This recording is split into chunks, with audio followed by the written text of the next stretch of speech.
Hello and welcome to the Cinementalist podcast for cinementalist.com. My name's Andy. Sitting next to me is our bearded dragon mascot Floki, and sitting opposite me is Liam. How's it going, matey? Yeah, ticking over nicely, mate. No complaints. How's your good self? Yeah, all right, mate. You were just telling me you've actually ventured out to the pub recently. Well, I have indeed a couple of times, ever since pub garden loitering was allowed again. You're allowed to loiter again. again. Basically loiter and get progressively shit-faced. Yeah, I've been out twice. Luckily, both times were on quite nice sunny afternoon/evening. So, yeah, it's just on that cusp of normality. Unless it all plunges into chaos again, which, we're not out of the woods yet, and we are British, so we're naturally pessimistic. There's that British miserablism. Yeah. What did you call us the other week on Twitter? Miserable drunkards. Miserable drunkards, yeah, or drunken miserablists. Yeah. I'm not gonna, I'm not gonna feign sunny optimism because I don't believe in lying. Speaking of miserablism, I'm such a fucking recluse these days. I've decided society, fuck it. Didn't need it in the first place. Yeah, that's all bullshit. Other than the people that listen to the Cinementalist podcast, of course, and your good self. You should go full Ted Kaczynski, mate. Just Unabomber, just live in a cabin off the grid. No, I definitely shouldn't, Liam, and I definitely wouldn't to anybody listening from any government agencies. I meant his lifestyle, his day-to-day. Let's clarify. His quotidian how he lived. I didn't mean the other stuff. I don't want people in black clothes smashing through the windows, I mean. Okay, fair enough. Just a thought. Just a thought. Just a little thought. I'll keep that one on the back burner. I have these thoughts that flit in and out on a daily basis. Well, keep them to yourself, for God's sake. Okay, well, that's enough of that shit. Let's get on with the news. I have got some interesting articles this week. A couple of new releases to talk about. First thing, David Cronenberg is set to begin filming his first new film in a decade, apparently. Damn. Yeah, this is from faroutmagazine.co.uk. One detail we haven't at the moment, it's got a very typical David Cronenberg title, and that is Crimes of the Future. That must be a remake of the 1969 film he did. If you're a keen fan of the director, you'll note that the new project shares the same title as his second film, which was released in 1970. 1970. Which was set in the then distant future of 1997 and focused on a dystopian world in which sexually mature women have been exterminated. Now it seems Cronenberg is ready to revisit the project, or at least its title. The first hint of the new project came when Viggo Mortensen alluded to his role in an upcoming Cronenberg flick, and now it seems his comments have aligned. It's something he wrote a long time ago, the actor told GQ, and he never got it made. Now he's refined it, and he wants to shoot it. Hopefully it'll be this summer we'll be filming. I would say, without giving the story away, he's going maybe a little bit back to his origins. That's very interesting. So, I mean, what was his, you're saying over a decade, what was his last movie? Was it A Dangerous Methods? Ooh, off the top of my head, I don't know. I'd defer to you on that one. Oh, God, I've got a feel. I hope I'm not missing something in between, but sort of... in the sort of late 2000s, old Viggo started becoming something of Cronenberg's darling in the way that De Niro once was to Scorsese, and then DiCaprio progressively. I think like him and Viggo have collaborated on several projects, and I think he utilised him wonderfully in A History of Violence. That's a big favourite of mine. There's another little interesting tidbit from the article. When pushed for whether those origins were in reference to his gore-tastic style of old, Mortensen replied, "Yeah, it's very interesting. It's almost like a strange film noir story. It's disturbing and it's good, I think. But since his origins, he's obviously developed in terms of technique and self-assurance as a director. Shooting for the film is set to take place in Greece and will commence in early August with a view to wrapping in September." So no one really knows if this is a reworking of his... I'm just reading here, 63 minutes, Crimes of the Future. I'm sure I've seen it at some point, but only an hour long. And no one knows if it's a rework of that or whether it's just using the title to continue the themes and the story. Well, I'm heavily intrigued at any rate, so yeah, that's definitely one I shall be looking out for. Yeah, big Cronenberg fans, really. Love it, yeah. We've always rated Cronenberg and I love stuff. the fact that, because I absolutely adore all the old stuff. Like, I love Shivers, I love Videodrome, and I love and Existenz and Naked Lunch. I know I did Naked Lunch, and So Bad It's Good because I believe it qualifies, but it's still a very worthy, enjoyable film for the duration. It's just completely batshit insane. But then I love a lot of Cronenberg is batshit insane. Oh, 100%. But then I really love how he just took his work in a different direction with the likes of A History of Violence and Eastern Promises and Dangerous Method, or I think it's a Most Dangerous Method probably. I like the fact that he's really tossed it up in the millennium. You know, I've always thought he was a very talented guy, very, very lateral thinker, just a very smart filmmaker. So I'm glad to hear that he's got Viggo on board yet again. And if he's going to be revisiting his roots, as it were, then that's even more exciting. Absolutely. Another bit of new film, well, not an announcement really, but heavily influenced speculation, I believe you could call this, because inside sources seem to be leaking this quite hard at the moment. Godzilla vs. Kong director Adam Wingard is reportedly in talks to helm the next MonsterVerse film from Legendary, which is reportedly called Son of Kong. Cool. All there is to say on that one, right? Well, I mean, you did make the movie sound very, very fun. Yeah, I mean, still haven't checked it out yet.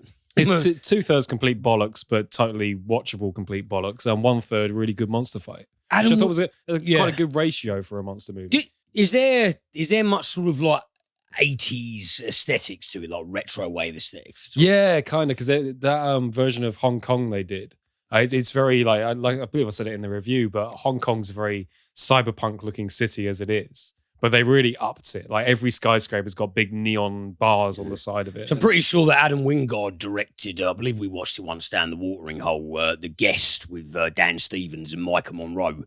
And that has a really lovely sort of synth wave. Yeah, there's definitely that retro wave cyberpunk. Yeah, because I think he did it extremely... Dark future aesthetic. Yeah, I love the way he did it in The Guest. I thought he did it absolutely brilliantly. So I wasn't actually aware that Wingard was the director of Godzilla vs. Kong. It suddenly made me realise I didn't actually mention who it was directed by in the review. But there you go.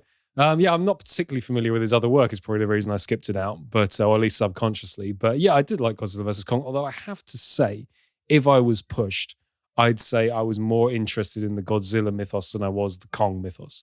Simply, perhaps it's because I'm a lizard person. But you're a lizard person. I'm a lizard person. David Icke will be very interested to meet with you. Yeah, I'm currently controlling the world government as we speak. You don't sound like you're having much fun with it. No, this whole coronavirus shit has really messed up the balance. Yeah, it does impede the joy of it. This is the point where I rip off my own head. Makes Thursday night more interesting. Yeah. Throw the next film up. Another article here. I mean, loads and loads of sites covering this at the moment. Netflix has launched a long-awaited feature on their famous streaming service. This is the Play Something feature, which chooses a film for you. Well, so it's kind of like film shuffle. It's a shuffle button. Yeah, ever since Netflix has been released, I've seen people campaigning for a shuffle button, and I can kind of get it because you get that sort of streaming service paralysis, don't you? Why don't you just... What I tend to do is think, what am I in the mood for? And then go, best such and such films on Netflix. That usually does it. What makes me laugh quite often is when you go through the genres on Netflix. And I'm sure it's just their algorithm working these out, but some of the genres are really, really funny. It's like, oh, you watched this thing the other week. You must like baby influence Korean megadramas. Yeah. And you think to yourself, well, is that a category? You've just made that up? Yeah, I was looking through it. I swear one time I was looking through it and there was one subsection. I swear the title was Dark Violent Films. Yeah, there's dark violent thrillers, dark violent crime dramas. Yeah, they like dark violent as a genre category. I mean, well, I suppose saying that when you say crime thriller, I expect dark and violent would be a little bit erroneous. No, I think that's entirely correct. Yeah, I think crime thrillers are almost... Well, not exclusively, but I'd say 80% of them are dark and violent. Yeah, but Seven is a crime thriller and so is Taken. Yeah, but you can still say Taken was dark and violent. Yeah, but it's only really messed up fuckers like us that go, it's not that violent. When I think dark and violent, I think something that doesn't insult my intelligence and isn't a silly load of bollocks. Then maybe that's just my bias. Boy, do I have a review for you this week. That's what I will say on that one. But yes, Shuffle Button has been campaigned for a long time, and apparently Netflix are introducing it. Although I have to say, I use Netflix on the daily, and I haven't found it yet. I do keep constantly getting this notification dropping down that gives me the option to switch between having the item descriptions turn up on the main page or when you click through to them, which is weird because I've selected my preference on that, and every single time it asks me which way around I'd like it. So if anybody from Netflix is listening, and I know you aren't, if you could fix that, please, that would be lovely. That'd be great. Because I've got cookies and all that fucking shit. You should remember my preferences. But I've yet to find the Play Something feature. Perhaps it hasn't been rolled out in the UK yet, but I'm knowing Netflix, it will be soon. So yeah, much campaigned for, and people are going to be interested in that, hopefully. The people have spoken. The people have spoken. And they've been... What is this, a fucking democracy? Yeah. I mentioned last week about Michael Keaton stepping back into the bat suit, or at least the Bruce Wayne bat chair. No one's quite sure if he's actually going to be Batman, or Bruce Wayne in the background in the upcoming The Flash movie. And we mentioned that the Batman, the Robert Pattinson version, has gone completely dark. I have actually found some news on the Batman. Came up in my feed this week. It does have a tentative release date. So this is from tomsguide.com. The Batman release date has been very much at the mercy of the pandemic, punctuated by more delays, hiccups, and holdups than you can shake a stick at. Last year's updated release date of October the 1st, 2021 was once again shifted back. We now have, dare we say it, a firm US release date of March the 4th, 2022. Okie doke. That's a hell of a delayed production, isn't it? Just a tad, yeah. From October 1st, 2021. Because as far as I knew about it, this was forthcoming pretty down. I knew it got delayed, but it was literally about to be released and then they stopped it. And now they've held it back until we have March next year. So again, I know we did this the other week and I listened to it back and it's like, it really just sounds like we're impatient bastards. We go through a bunch of films going, that's far too long. Why has that been pushed back? But this one really does confuse me a little bit because it seemed to be virtually finished and they've gone for another year on top of the schedule. But hey, there you go. They're going to die on the hill of having it shown in the cinemas or not having it shown at all. Potentially, yeah, but I think everybody else is banking on the majority of cinemas being back open by end of summer or autumn. So to push it to spring, I don't know. There's some marketing algorithm at work there, and I don't know how it works. No, certainly. I just think, as we've said many times before, I do have a very emotional attachment to the cinema, and I really hope that it recovers. But also in sort of interim pragmatism, I don't know. I do ultimately feel that holding out a film until you can have it put in the cinema, it will, in the long run, it will probably hurt it in light of recent events. Yeah. Which is very, very, well, I hate saying that, but that's just, I don't know. That's the way the world works. Yeah. It is indeed. Absolutely. Last article here. This is from the AV Club, but just about everybody on the internet, or the film-based internet at the moment is talking about it. Anyway, we had a quick chat about it before we started recording. A lot of people are up in arms at the moment because Black Panther is now better than Citizen Kane, according to Rotten Tomatoes. I thought it was Paddington 2. Yep, Paddington 2 as well. Lots of things are now better than Citizen Kane. Wow. Yeah, so somebody, the Rotten Tomatoes aggregator, added an unfavorable review of Citizen Kane, bearing in mind how old that film is, and lowered its perfect score to 99%. Now, given how Tomatoes work out their metric, which is just utterly bizarre, and IMDb's metric for working out film ratings is utterly bizarre as well, which I'm sure we'll have a chat about in a second. But this means that this is now not one of the top films on the algorithmic rating system. So yeah, Black Panther's beaten it. Paddington 2. Citizen Kane is now down to... Yeah, no, so this is weird. This is apparently how this works. So the Marvel movie, Black Panther, has got 520 reviews, whereas Citizen Kane has less reviews, and it's now got a negative review that knocks off its perfect score, which is why it's now ranked underneath. Thoughts on this? Well, I actually tweeted about this yesterday, the day before. It's just a load of bollocks. I mean, because I actually remember somebody saying Paddington 2 receiving a 100% score doesn't mean that everyone on Rotten Tomatoes thinks it's the best film ever. No, it's just a fresh or... Yeah, it essentially means that the majority of critics who submitted a review thinks it's at least a 6 out of 10. Yes, it essentially means positive. Yeah. It's still a very... Even going on that, I'd still think it's an absolutely bullshit way of rounding it up. Yeah, and I think as well, like, hopefully, at the very least, audiences for film review sites or podcasts that review films for that matter, I think as well will hopefully use their own judgment. I'm certain there's things that we've badly reviewed on here that people have gone, you know what, I'm still going to check it out because the concept sounds intriguing. I'm sure there's stuff that we've really rated where people have gone, no, it doesn't sound like it's for me. So that good, bad, that partisan split down the middle thing, I don't think really works. Whenever I've reviewed anything, written or otherwise, I know I've said a couple of times, I know we don't do ratings on this, but personally... Occasionally we do. Yeah, say something like give it 3.5 out of 5 with complete and utter individual subjectivity. I was talking to someone the other day saying about how Black Panther has about 97% on Rotten Tomatoes. Thief, my favourite movie, has 94%.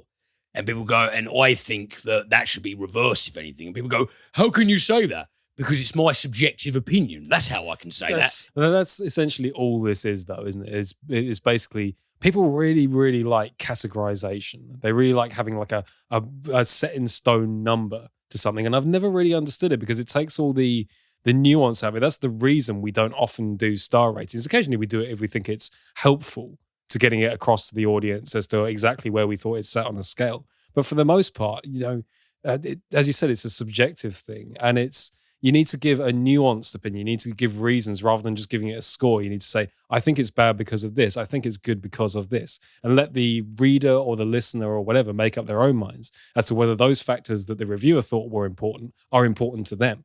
Absolutely. You have, I mean, for fuck's sake, Ebert during his lifetime gave loads of 4 out of 4s to films that, well, his partner Gene Siskel or online critics such as James Bardinelli gave 1.5 out of 4. Who's more correct? The answer is neither of them. Yeah, nobody. Yeah. If you look at a Rotten Tomatoes score, an IMDb score, and you interpret that as a measure of objectivity, please don't reproduce.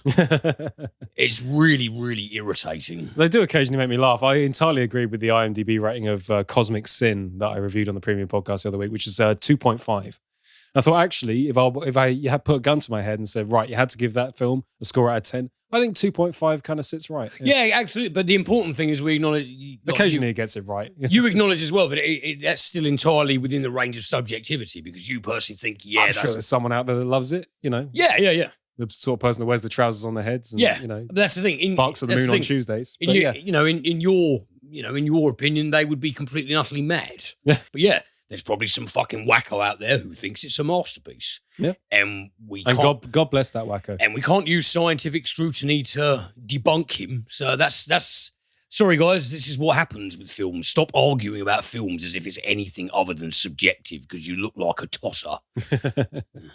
But yeah, I mean, I think that puts that to bed. But the rating systems are all messed up. That's not really news as far as I'm concerned. I just thought we'd reference it because the entire film internet seems to be talking about it at the moment. And it's just, at the end of the day, it is subjective. And if you review something as a user or if you do a podcast or if you write for a huge film magazine or whatever, it's all just subjective opinion. Putting a number on it doesn't tell you anything. Do you think there's a likelihood there's anyone out there who absolutely adores Citizen Kane and their opinion has been affected by this? I know, right? It's like, oh my God, I was wrong all along. It's Black Panther. That's the better film. Because I know that, I think it's like ontologically, if you can imagine it, it's sort of, there is some sort of basis for it. And I just really hope that is not the fucking case because that depresses the shit Isn't there out of like Rule 34 as well? There should be a porn of it somewhere. Yeah, if you can imagine it, there's a porn of it, or if it exists. If someone out there can find me Citizen Kane porn, I would genuinely like to watch it. Please do send it in to at CINEMENTALIST. Must be done. Big Rosebud. I mean, it's ripe for the picking, isn't it? Big hulking, greased up Orson Welles lookalike. Sounds like him as well. That's going to drive a lot of women nuts, man. Absolutely. Right, let's get off of this then and get on with what we do best, which is reviewing media. Liam is our resident film reviewer, and as usual, he's got 2 film reviews for you. Take it away, Liam. Yes, so we'll begin with a new one that I caught up with. This is The Virtuoso. It's a brand new release directed by Nick Stagliano and written by James C. Wolfe. And this stars Anson Mount as the titular Virtuoso. You know how on the Premium Podcast the other week I was talking about films that they sort of tip their hat to existentialist minimalism, stuff like Two Lane Blacktop or Walter Hill's The Driver, where the characters' names are the such and such. Yeah. They are what they do. The driver, the detective, the girl, the connection, blah, blah, blah, blah. There's more of that in this, essentially, just as boilerplate. So Anson Mount is the virtuoso, who is a very skilled, long-time professional killer.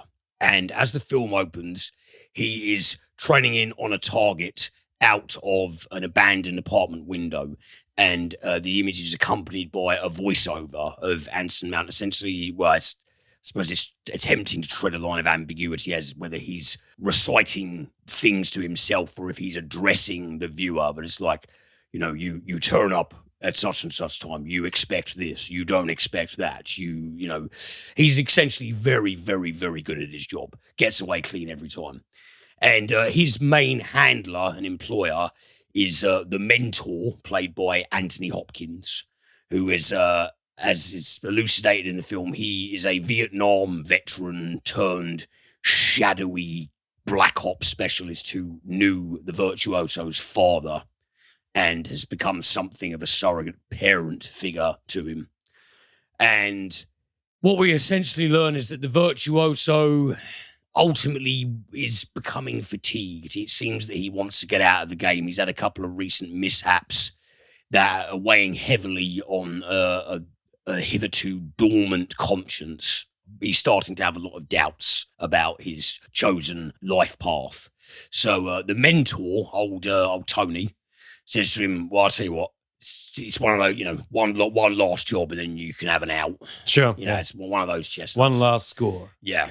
And so he gives him a time, a location, and a piece of paper that says White Rivers on it. That's it.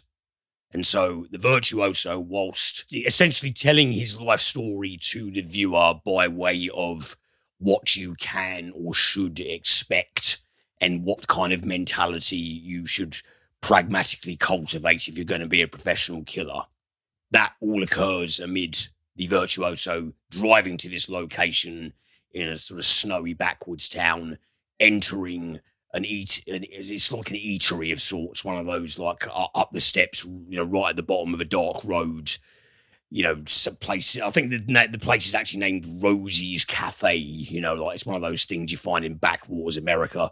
And he's in there and there's a bunch of strangers around, and the rest of the film essentially deals with the Virtuoso attempting to decipher what White Rivers means and which of the several strangers that he bumps into is the target and why they're the target and what this mission is all about.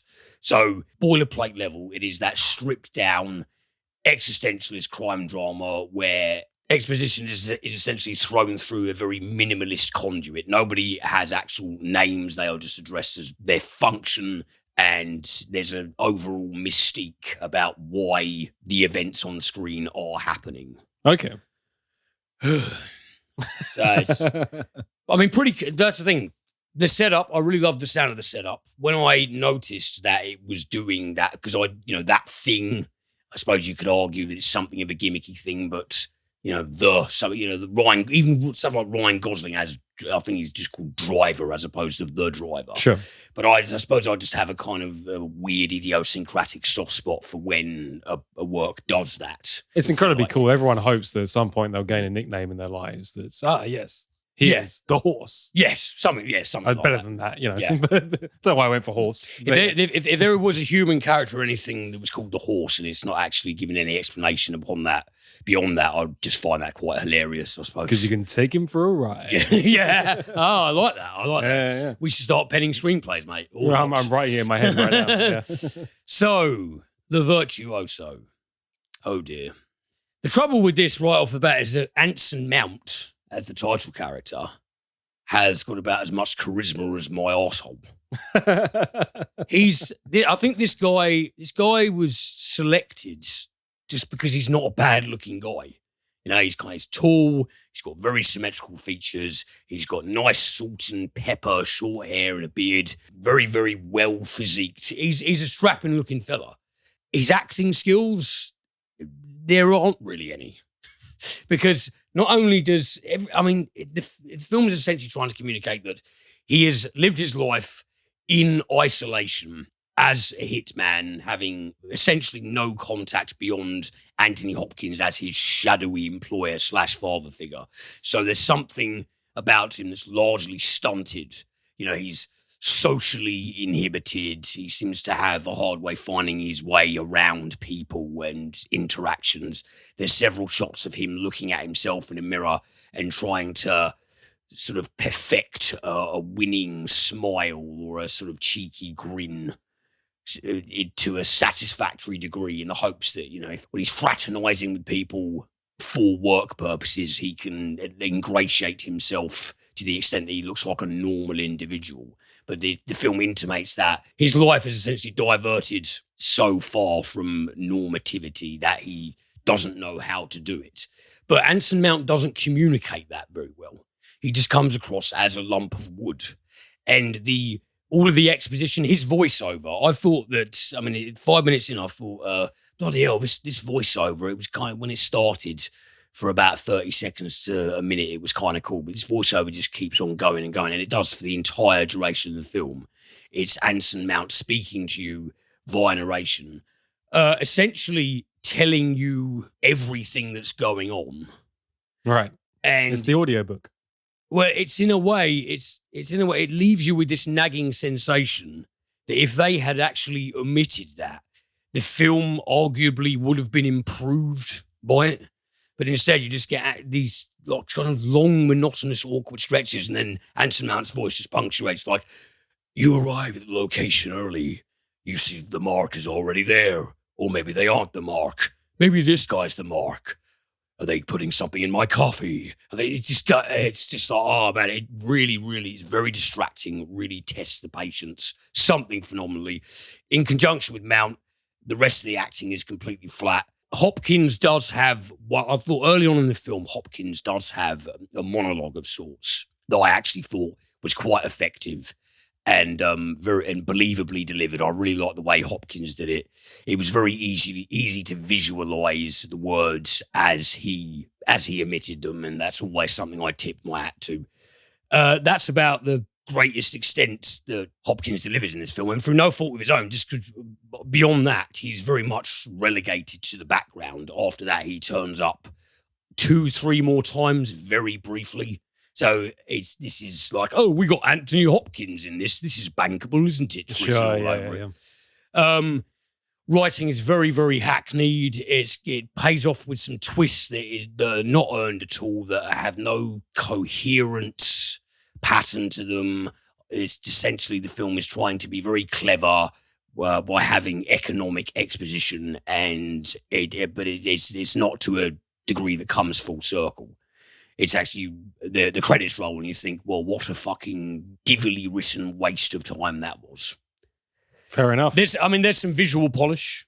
And there's 1 or 2 moments in it where there's a nice sort of momentum of suspense, but as with everything else in the final analysis, it just dissipates.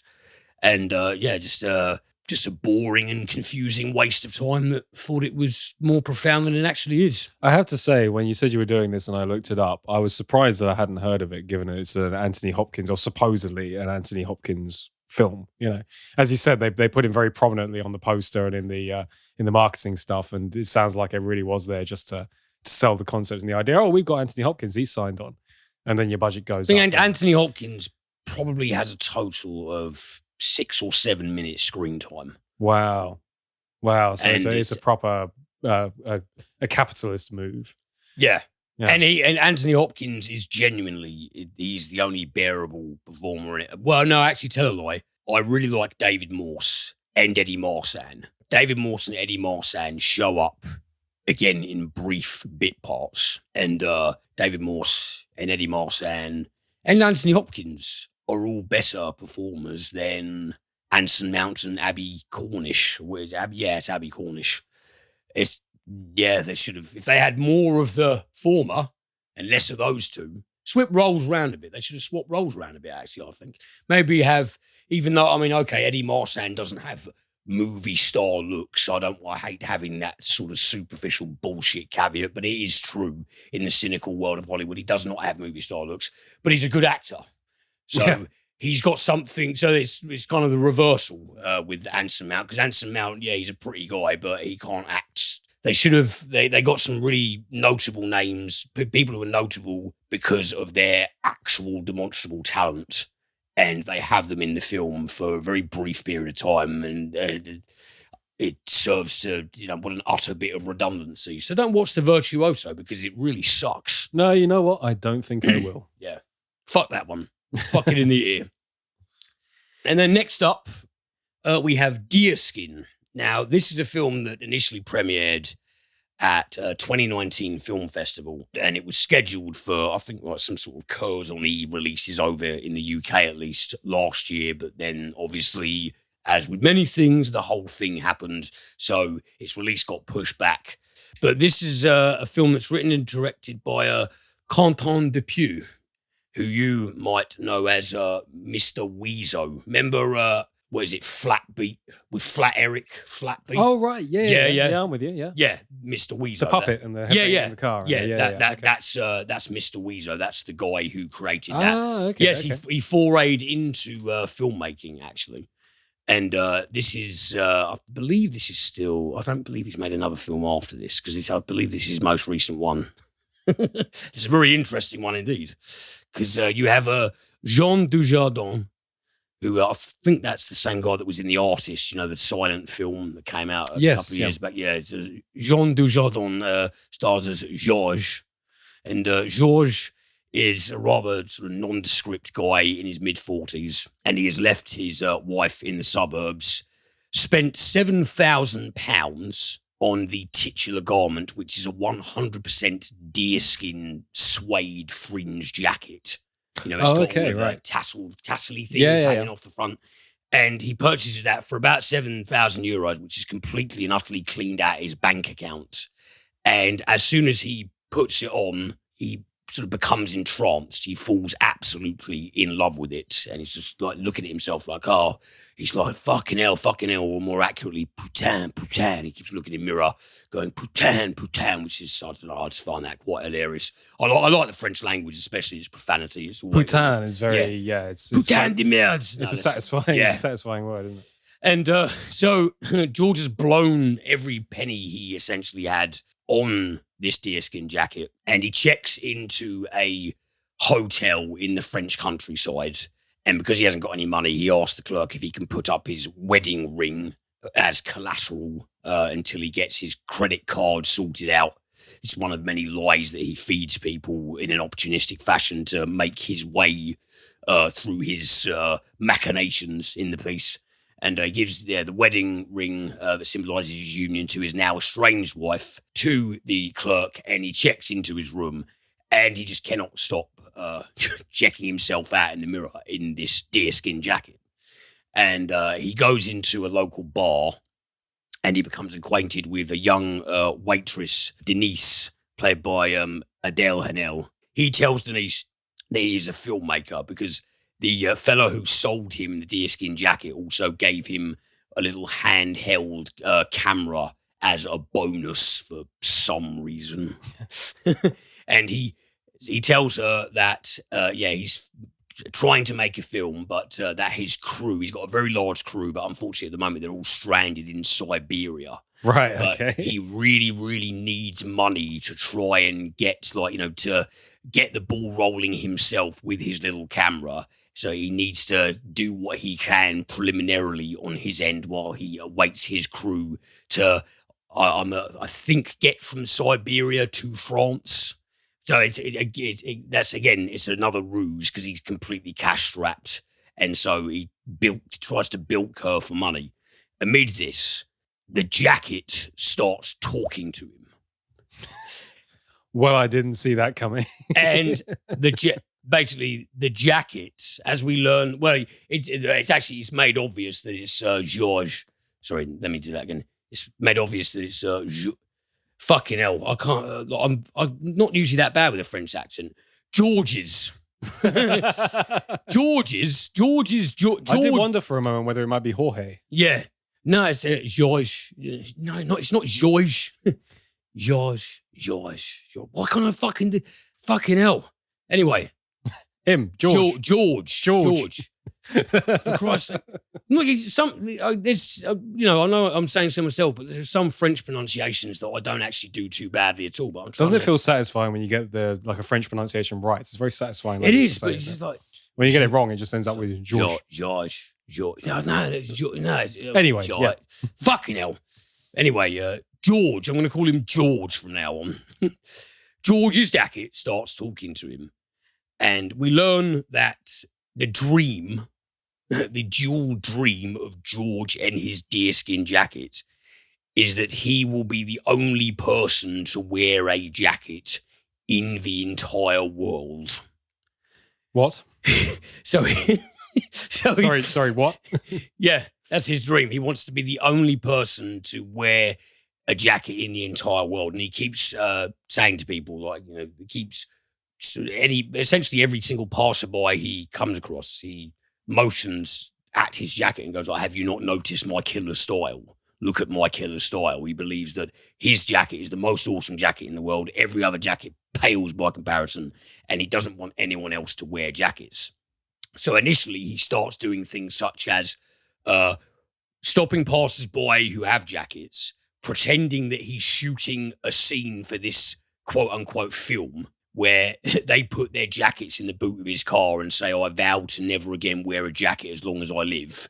And then he pays them about €100 that he's bilking from the waitress, the young lady, bloody Denise, that's right. And then he just drives off with their jackets in the boot.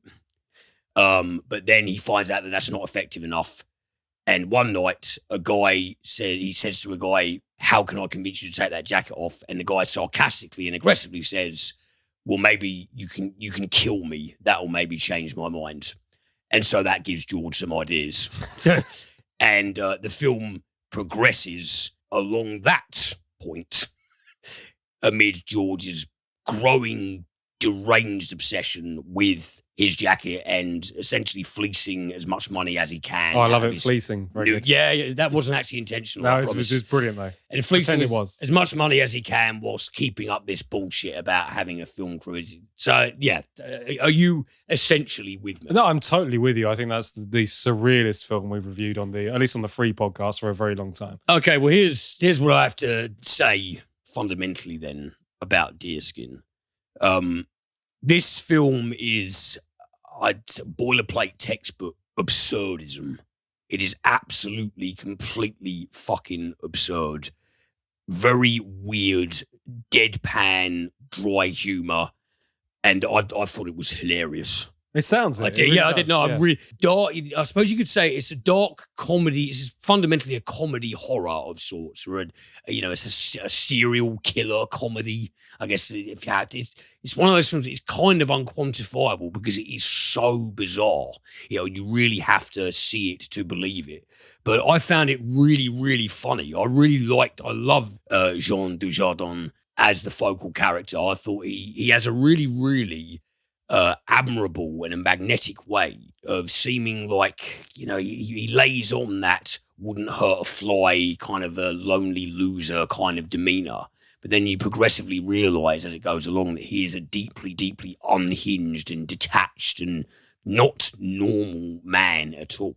The extents that he goes to, the lengths that he goes to prevent anyone else in the world from wearing a jacket, they're presented in quite a grisly fashion at points, but because the film is so ridiculous, because the conceit is so fucking what drugs was this person on when they wrote this, you should be horrified by the aesthetic presentation of it, but it just about manages to subvert that and just still remain really, really hilarious.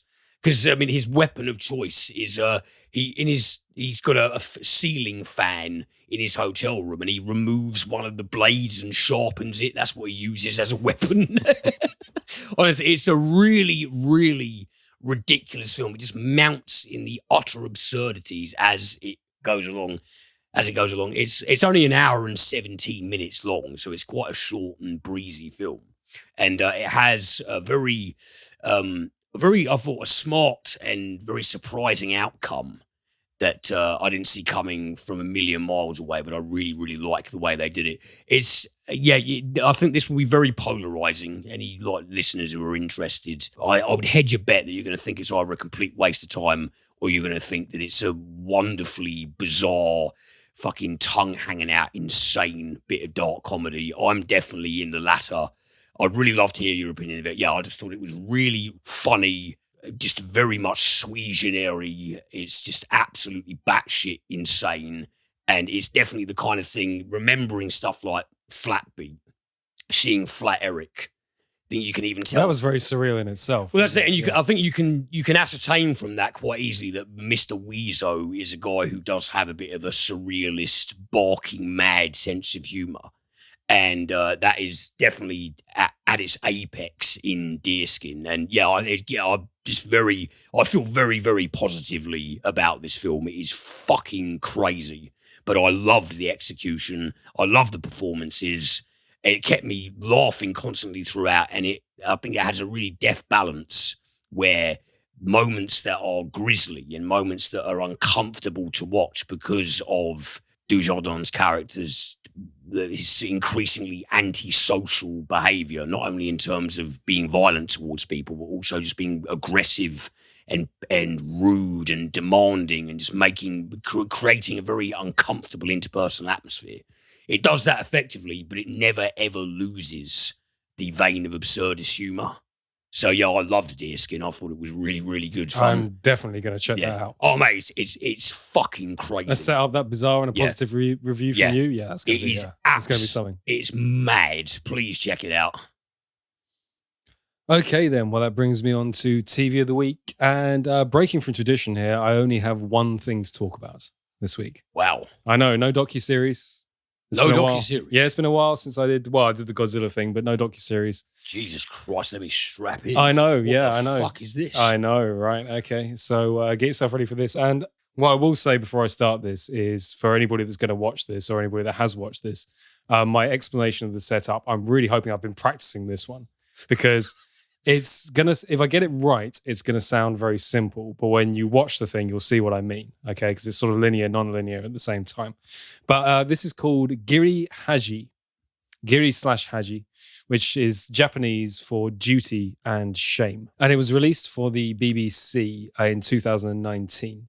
And it's recently made its way to Netflix, flashed up as one of the Netflix main page things. Have you heard of this one?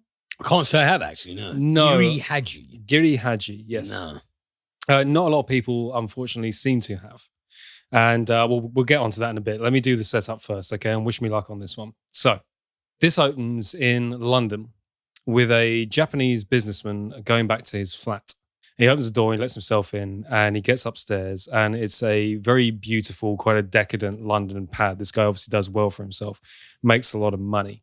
And he pours himself a whiskey and sets the whiskey down on the counter. There's then a cut forward, and somebody is putting an evidence marker. You know, one of those little yellow numbered stand-up things next to evidence pieces, next to the glass of whiskey. And the camera slides around to reveal this businessman dead on the floor with a Japanese sword sticking out of his back. We then cut to a Japanese businessman in Tokyo in a restaurant. He's having his dinner and smiling at the waitress and eating his bowl of rice. And he's looking at the very same crime scene photo that we cut away from, this Japanese businessman with the sword in his back. And he's speaking on the phone to one of his acquaintances saying, yeah, I'm looking at it right now. Yeah, I know, it's absolutely crazy. Yeah, no, I'll talk to you later. Anyway, he puts the phone down, and all of a sudden there's a burst of gunfire. And he is killed stone dead in the booth of this restaurant. The camera pulls back to reveal that this restaurant, the entirety of it, has just been swept with machine gun fire. People are dead, left, right, and center. So we then cut to Kenzo Mori, played by Takehiro Hira, in his apartment in Tokyo. It's breakfast. He's getting up with his family. His wife's already awake. She's preparing food. His elderly mother and father are sitting at the table, and they're complaining that their eggs are too hard. And the father is on an oxygen machine and is obviously not very well indeed. And he's trying to light up a cigarette, and the mother's trying to discourage him from doing so. So this is Kenzo Mori's day-to-day life. This is another morning in his life. It's supposed to be his day off. And all of them are shouting for Taki, his daughter, who is refusing to come out of her room. She's missing breakfast. And they're all shouting at her repeatedly. In Kenzo's apartment with his family, there is a shrine on the wall. And the shrine is to Kenzo's dead brother, Yuto Mori, played by Yasuki Kubazuka. And as soon as the mother puts up a little offering to the shrine and mentions that the brother is dead, and as soon as she mentions that, there's a cut to like a black and white freeze of Yuto looking very cool, smoking a cigarette. And it also plays with the aspect ratio at this point. It suddenly goes like a squashed cinema-based ratio and then goes back to a TV-based ratio. Kenzo is moving about the kitchen, drinking some coffee, when he looks up at the TV mounted on the wall, and he sees that there has been a mob shooting in Tokyo. And it is revealed that he is a detective. And so as soon as he looks up with his cup of coffee and he sees the violence that's happened over the previous evening on the TV, his phone rings. He picks it up. It's his partner, Toshio, played by Hideto Kasuva, asking him to come in. Knows it's his day off, but there has been this huge act of violence and he needs to come in and investigate. So he apologizes to his wife. He says goodbye to his mother and his father. He speaks to his daughter on the way out, Taki, who's sulking in a very teenager-like fashion in her room. But he gives her a little smile and he throws her some breakfast and goes, look, have a good day at school. I'll see you later. So he goes down to the crime scene to investigate. His boss is there and they're looking over the absolute chaos before them. And they realize that obviously this must be a Yakuza mob hit because just about everybody in this restaurant at the time was part of a Yakuza clan. And they're trying to figure out why, because at this point in Tokyo's history, it's set in the modern day, but in this point, the Yakuza clans essentially all have a truce between each other for reasons of business. There hasn't been a major incident of Yakuza-based violence in a very long time. So they're very puzzled as to why this huge murder has suddenly been carried out seemingly out of the blue. What is the reasoning behind it? So Kenzo's investigated this Yakuza mob hit. He goes back to his apartment that evening. He apologizes to his wife for not being able to spend his day off with her, and everybody goes to bed until there is a knock at his door. He goes to answer the door. It's absolute middle of the night. Everybody's asleep. His family's going, who the hell's that outside? He opens the door to find Fukuhara, played by Masahiro Motoki, who is a Yakuza mob boss. Oh dear. And he's come to visit him late at night. So Kenzo lets him in and sort of goes, what the hell are you doing here? And Fukuhara explains that the murdered businessman in the photo is the reason for the Yakuza mob hit in the restaurant earlier. And this is because the sword that was embedded in his back was the property of Fukuhara, the mob boss. However, he hasn't seen the sword in quite some time. The sword was stolen by Yuto, Kenzo's brother, and Yuto promptly disappeared and was presumed dead. The fact that his family's sword has ended up embedded in the back of not just any Japanese businessman, it's revealed at this point, but the nephew of another Yakuza mob boss, means that the Yakuza family whose murdered nephew it was thinks that Fukuhara has murdered his nephew and tried to start a war. And this attack was retaliation. It's at this point that Kenzo's boss turns up at the door, obviously in with the Yakuza because the mob boss is not surprised to see him. And they talk to Kenzo and they say to him, look, it's obvious your brother's still alive. He's pretty much caused a mob war here. He's about to kick everything off in Tokyo. You need to go to the UK. You need to find him and you need to bring him back to face justice. And then we can put all of this to bed. So Kenzo is dispatched off to London on a officer exchange program, like an officer cultural exchange. So he never heard of one of them. Right. So he goes to London to take a crime training course. And meanwhile, some British police officer, Roy, is brought over to Japan. Roy. in his place. It's like the foreign exchange student thing, right? Essentially. So Kenzo arrives in the UK. He moves to his student halls and is immediately met by Sarah Wiseman, played by Kelly MacDonald. Oh, okay. And Kelly MacDonald is a detective for the UK London police. And she is also leading this course. She's the teacher of this course on crime scene management. And she's very surprised to see Kenzo Mori there because he is a very, very qualified Japanese detective. And why the hell are you taking this very basic police she training already course? knows who he is. Yeah, she knows, she's looked him up. But she goes, well, yeah, I know it's a cultural exchange thing, but I don't know why you're taking my course. Surely you know all this kind of stuff already. So that's the essential setup, is that Kenzo Mori is there to try and wrangle his brother back to Tokyo to stop the mob war in Tokyo that he has essentially started. Mm-hmm. We all okay with that? Yeah, following you. Like I said, when you get it right, it sounds fairly simple. When you watch the show, it actually intersects quite a lot. To face justice or to face justice? To face justice, because this is a world, and I believe this is somewhat true as well, and that the Yakuza and the police are very much intertwined. So he's a policeman that's been sent out to bring his brother back, but he won't end up going to the police. The 5-0, not for very long. Anyway. The 5-0 will be looking the other way while the Yakuza administer. Very much so. Yeah, absolutely. Oh dear. So very morally conflicted. And of course, he thought his brother was dead in the first place. Very high stakes shit there. First of all, it's 8 episodes long. And that's it. One season, mini-series, completely self-contained. Second thing I want to say about it, and I'm jumping ahead a little bit here, it's absolutely fucking exceptional. Yeah. Stunningly exceptional. And let me tell you about this show. Let's start off with, I've got so many notes here, by the way. Let me start off with the character development, which is insane. I've only mentioned so far, I feel like I've mentioned a lot of characters. There are a lot more.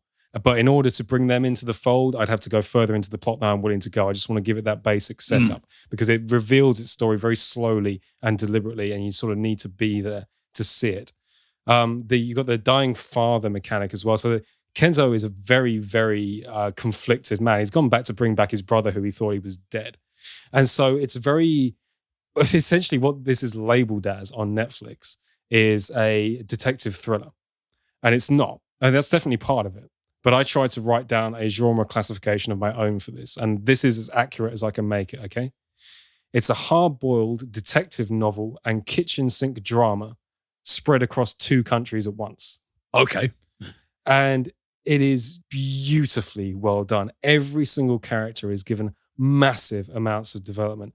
It's got wonderful, wonderful touches of humor running through it as well. And the great thing about it is because it's dark and gritty and kitchen sink with its drama, and because it's also got that hard-boiled, dark film noir detective thing going on at the same time, you'd expect it at points to get maudlin, and it never quite reaches maudlin because occasionally it throws in a line so incisive and funny, it just strikes you out of nowhere. You're like one of those punches that just catches you on the corner of your jaw and you didn't see it coming in the first place, which just makes it all the more effective.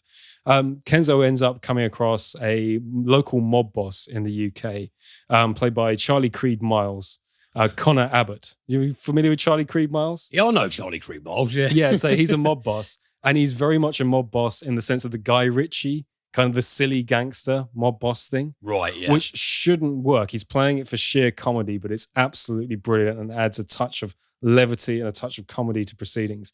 It's got a linear and a non-linear narrative. It constantly cuts back and forth between previous events, character development, just letting you know important bits of a character's past right at the right moment where you should. It's got an expert sense of when to do that. It's playing with the same cinematography as good Japanese thriller cinema. So you've got beautiful things like freeze frames that look like Japanese woodblock paintings.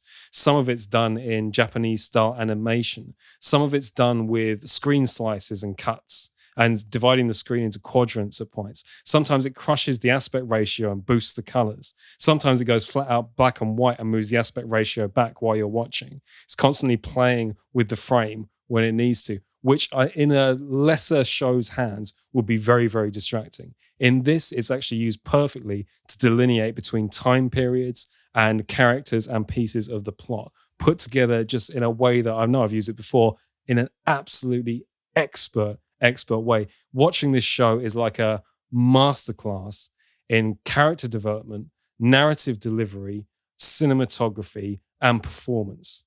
Because just about every performance in this is flawless. I mean, Kelly MacDonald, your eyes lit up as soon as I said her name. I don't believe it's possible for her to give a bad performance. She's been absolutely stunning in everything I've ever seen her in, never more than in this. She plays it so beautifully well. And her backstory, which is entirely different to the main plot, is delivered. It's interweaved in a way that you almost don't notice it's being interweaved in until the very last minute. We're talking about that level of writing. It's got a twist towards the end that's not necessarily a main twist. It's like a secondary plot twist in the last episode that was so funny. I laughed for the hardest I have done in years. And I obviously can't give anything away about why that's funny, but it comes out of nowhere just when the drama's getting really to its peak and it's getting at its absolute darkness. There is a twist that is so funny, it had me literally slapping my thighs. And it's done with a cut and an edit that is just flawless in its execution. But I haven't even got to the best bit yet, which is just after that comedy plot twist, which I thought was so beautifully delivered. There is what I'm going to term as a sequence, because I don't want to give away what it is. And it's sort of the whole show runs up to this sequence, this peak, right at the very, very end. And it is, I think, and I mean this absolutely and genuinely and from the bottom of my heart, the most moving thing I've ever seen done in any piece of media. Holy shit. It made me, I can count the number of times I've cried in the past 10 years on one hand. And one of those is watching this sequence in Giri Haji. I can't give away what it is. I can't even tell you what sort of thing it is, but it is so beautiful. So that's the thing. It made me cry. All of a sudden, I went red-faced. I got the lump in my throat, and the tears just fell from my eyes. And I wasn't crying because it was sad, which it is. I was crying because it was beautiful. I don't think, I'm genuinely mean this. I'm a 33-year-old man. I don't think I've ever cried at something because it was beautiful, and purely because it was beautiful. And it sums up all of the previous 8 episodes worth of narrative together so beautifully. I just sat there floored, stunned, amazed. I have never, ever seen anything like it. Actually, no, that's wrong. I have seen things like it. I have seen other shows attempt to do what this show does, but it gets it so right and so perfectly with the right music choice at the right moment that the tears just fell from my eyes. This is a fantastic show. And you know what? At the end of every year, we do a roundup where we talk about our favorite films of the year, our worst films of the year. And I do a segment about the best TV I've seen all year. It's April the 29th today, and I already know what it is. And the reason I can be so confident in saying I already know what it is because I know this sounds like review or hyperbole, but believe me, it's hyperbole rather. I always want to say hyperbole. Believe me when I say, and I mean this from the bottom of my heart, the reason I know that it's going to be my favorite thing I've seen all year on that end of year roundup is because thinking about it, I don't think I've ever seen a TV show better than this one. It is that good. What, so every other TV show you've seen? You can name it. You can name The Sopranos. You can name. I honestly would say Giri Haji is the best piece of television I've ever seen. It gets everything so right, and that emotional gut punch at the end is so perfect. I couldn't sleep after watching the last episode. I literally lay there for about 3 or 4 hours thinking about how I was going to explain it on this review. And you know what? While I was laying in bed thinking about it, as soon as I thought about that sequence, the tears started to fall again. Jesus, man. If I was a little bit worried that I might get choked up when I try to explain it on the podcast. If you look this up, we started out this show with a little news article about how we don't believe in like Rotten Tomatoes reviews or anything like that. I would like to point out that on Rotten Tomatoes, this has an 100% rating, which I think when the film gets, when a show, I want to say film with it because it is like a 8-hour film, essentially. And I know that's a bit of a cliche as well, but it's true. It is like an 8-hour film. But I can completely see. You read the reviews for this, just every single review raves about it. And I think the reason it didn't get any traction is because a large part of it is subtitled because of the Japanese language thing. Please, please watch this show. I beg of you. And maybe 2 or 3 episodes in, it's still just spreading out its story. And you might be thinking, oh yeah, it's pretty good. But I think Andy was overselling it a bit. It's not that good. No. Wait for it. Follow it through to the end. I cannot. I'm going to be raving about Giri Haji for the rest of my life. I really, really am. It is that sublimely good. Holy shit. Well, there'll be no procrastination on my end for this one then. I couldn't believe it's got all of those elements, that hardball detective thing, that Japanese detective thing, the UK gangster Guy Ritchie funny thing, which permeates it really nicely. These interwoven kitchen sink drama narratives that all come together. And that end sequence just floored me, stunned me. Never seen anything like it. It's virtually perfect. Virtually perfect. Damn, I know how I'm spending the weekend then. And yeah, I was genuinely worried that because when I was thinking about it, putting this review together, every time I thought about that sequence and I started playing it back in my head, I started getting choked up. I was really worried I was going to choke up on mic. I think I just about got away with it. Well, I mean, not to sort of, be sort of too self-regarding in our blathering, but I mean, we've been friends for quite a long time. Right, now. Yeah. And you are genuinely somebody who is very good at retaining a poker face. Repressed as fuck. No, well, I was gonna you are a very stoic guy. And there's nothing bad about that. But and what I will say as well, please, for the love of God, don't look up on YouTube or whatever just to see that sequence, because that sequence won't mean anything. It'll still be beautiful, but it won't mean anything unless you watch the whole thing and you know what it's portraying. And so please don't spoil it for yourselves. Please wait to get to it because that's what it's all about. It essentially retells the narrative in another form. And it just floored me. Absolutely floored me. Don't decontextualize it, kids. Yeah, if you please, do, you're please. a fucking idiot. Absolutely, absolutely. Anyway, that went on. Did you see why? No, it's great. Did you see why I only went for one thing this week? Because I thought, you know what, actually, I need to do this one properly. I need to do every facet of it because it's. I don't think I've ever seen you explain anything like that. So I am like now my mind is whirring. Please do. I would love to know what you think about it. I really, yeah. I'll really have to. Okay, then. Well, let's finish off. You see how I switched back to the lighthearted tone. Let's finish off with some Yakuza trivia. Oh, yummy. Yeah, absolutely. I got some good stuff here. Love the Yakuza. Great fun. Yeah. Let's start off with this. The Yakuza get their name from the Bakuto faction. In the Japanese card game Oicho Kabu, a game similar to Baccarat, the cards Yakuza are 8, 9, and 3, the worst possible hand one can draw. I like that. Yeah, it's cool, isn't it? I think I don't know if you got, but I think the media name for when the media are talking about the Yakuza, the Japanese term that the media use for them, I think its literal English translation is violent group. Yeah. I don't know. I just find that quite amusing. I know it probably isn't. But. The Yakuza organization is divided up into 3 main syndicates. The largest syndicate is the Yamaguchi Gumi, which boasts over 55,000 members who are divided into 850 clans. The Yamaguchi Syndicate has broad international operations and as such drew the ire of the US government, who has hit them with sanctions in an attempted crackdown on organized crime. 55,000? 55,000 members across 850 clans, yeah.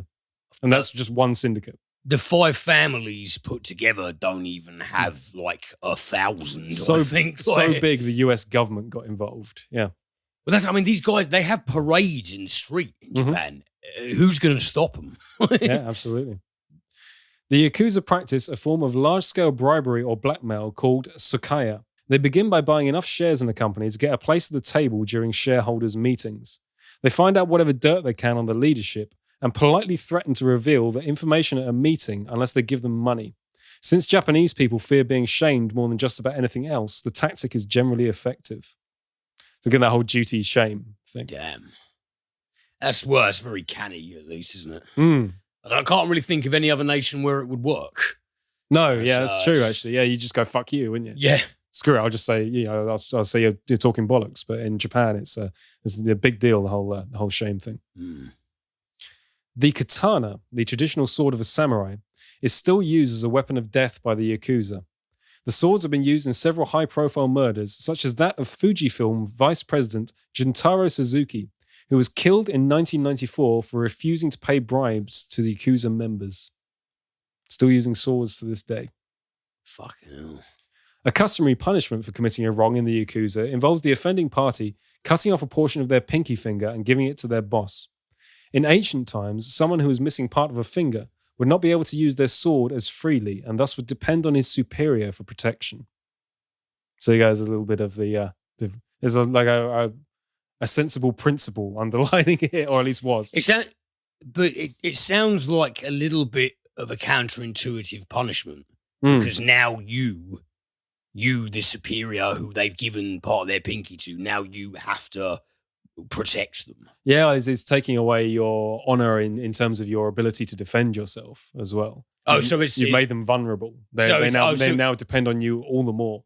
Oh, right. So it's not like you've made them a burden for you. It's essentially they're now your bitch. Yeah, and obviously it's quite clever actually because it's like a gradual punishment as well. Because every finger you lose, you become slightly worse as a swordsman. So very clever, really, when you think about it. Yeah, that is some dark shit on the psychological frontier. Very dark and profoundly demoralizing, if you like.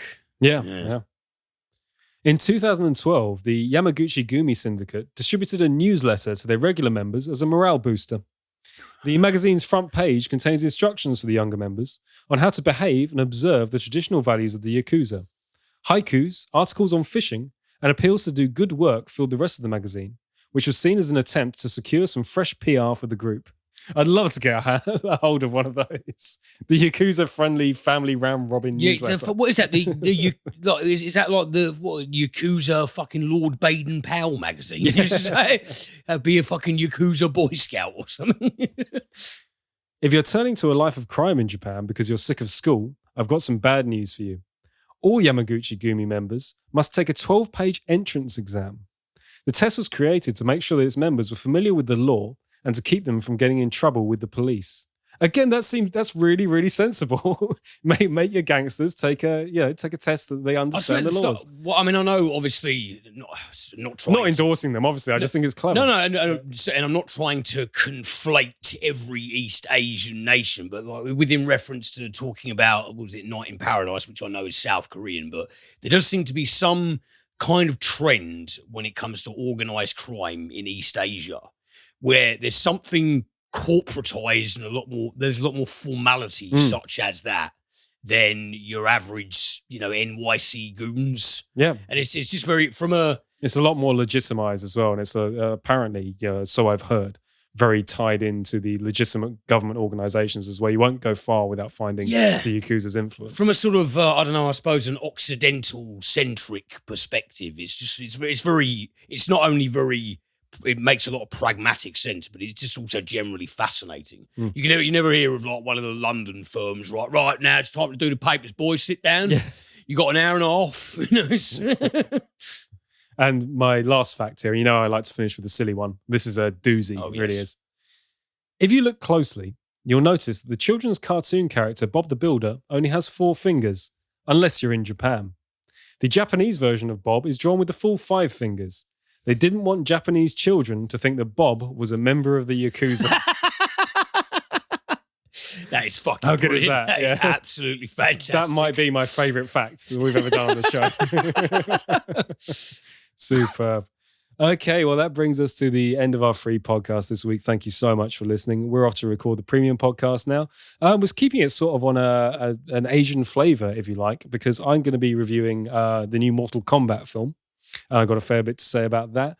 And we're using that as an excuse to talk about our favourite martial arts movies as well. Yeah, well, I mean, it's somewhat of an Asian flavour because some of the films I've picked, they don't have to be from from Asia. And some of them might stretch the definition a bit, but as far as I'm concerned, they fit. So I'm going with them whether you like it or not. Absolutely. Yeah, good stuff. So yeah, if you'd like to listen to our premium content, please do check out cinementalist.com for a link to our Patreon page, or just type Cinementalist into Google and that'll take you there. And I believe it's the first result. And I think that brings us up to a wrap this week, mate. Anything to add? No, just as always, guys, thank you very, very much indeed for listening. We hope you've enjoyed the content. I don't suppose did you do our Twitter plugs? Oh, I didn't. No. Oh, yeah. Follow us at Cinementalcast and Liam at... Liam at the movies at Wacko Jacko's Flicks. I'm just so desperate to talk about martial arts films, man. Come and see all our Twitter bullshit. It's fascinating, I promise you. Okay, brilliant. All right, guys. Thank you very much. I hope to see you on the premium one, if not free one next week. Cheers, guys.